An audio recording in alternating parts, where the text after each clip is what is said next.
You also may experience things and you'll think you're going crazy. You hear voices, things of that nature. Talk back to them and ask them.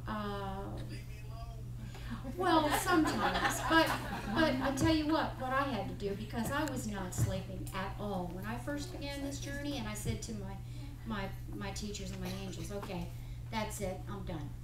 You leave me alone from 11 p.m. until 8 a.m. in the morning. Hush up. You don't need sleep. I need sleep. So I pretty much cut it off. Plus, I have stained glass in all of my windows, a magnetic pillow from Meekin I sleep on. So, I mean, there's a lot of tricks to the trade. If that's something that you're having a great deal of difficulty with. And they have feeling of loneliness are also associated with the fact that some of your guides have departed. As you grow, you get new teachers. Some of them are going to stay, but they take a back seat because you're done with that grade. You've learned that lesson. You've had use of that particular teacher or experience. And this is what we do. We move and grow. You want to stay in 3rd grade forever? I don't think so. But the void within will be filled with the love and energy of your own Christ consciousness. The loss of passion. You may feel totally disimpassioned with little or no desire to do anything. Okay? And it's all right, because it's just part of this process. Take this time of doing nothing. Don't fight yourself on it, because this shall pass. Thank you. And it's similar to rebooting a computer. You need to shut down for a brief period of time in order to load the sophisticated new software, or in this case, that new Christ seed energy. And lastly, a deep longing to go home.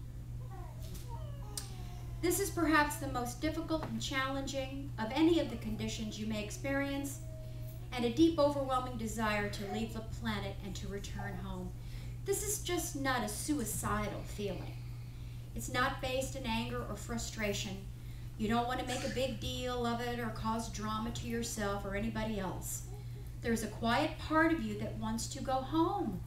The root cause of this is quite simple. You may have completed your karmic cycles. You've completed your contract for this lifetime, and you're ready to begin a new lifetime while still in this physical body. And during this transition process, you have an inner remembrance of what it's like to be on the other side. Are you ready to enlist for another tour of duty here on Earth? Are you ready to take on the challenges of moving into the new energy? Yes, indeed, you could go home right now. But you've come this far after many, many lifetimes. And it would be a shame to leave before the end of the movie. Besides, Spirit needs you here to help others transition into the new energy. They'll need a human guide, just like you, who has taken the journey from the old energy into the new. The path you're walking right now provides the experiences to enable you to become a teacher of the new divine human. As lonely and dark as your journey can be at times, remember that you are never alone. Never. You are never, ever, ever alone. God is always with you. God will never lead you where He cannot protect you, where Shem cannot protect you. So if you have any questions about this, or you would like a copy of this, I'll be more than happy and make sure that the bookstore has them. But I think that it's so imperative that you understand that what you are experiencing and going through is this natural process of becoming. You know, you can't help the butterfly out of the cocoon. If you do, you'll surely die. They need that struggle.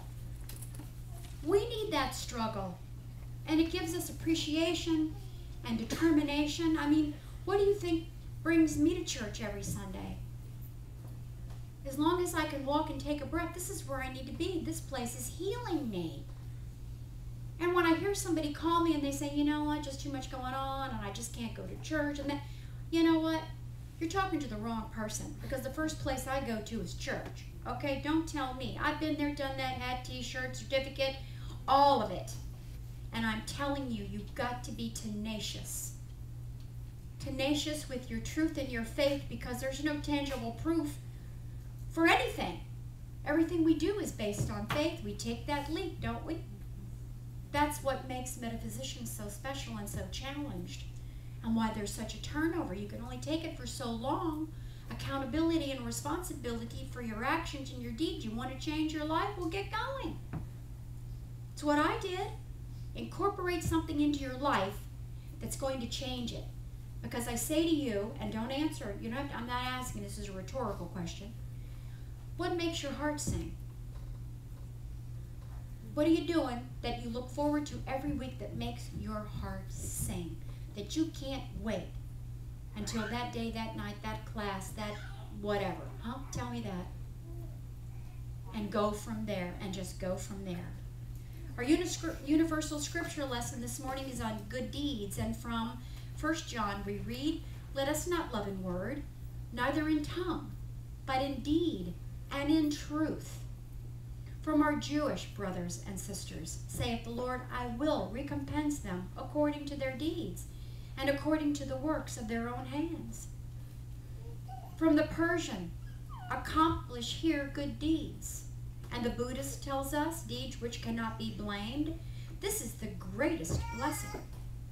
And on the Native American, the Sioux, they tell us, first, you are to think always of the Creator, and second, you are to use all of your powers to care for your people, and especially the poor.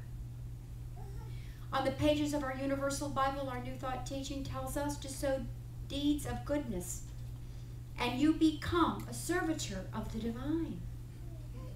May this universal scripture lesson open unto you the realization of your oneness with the All One.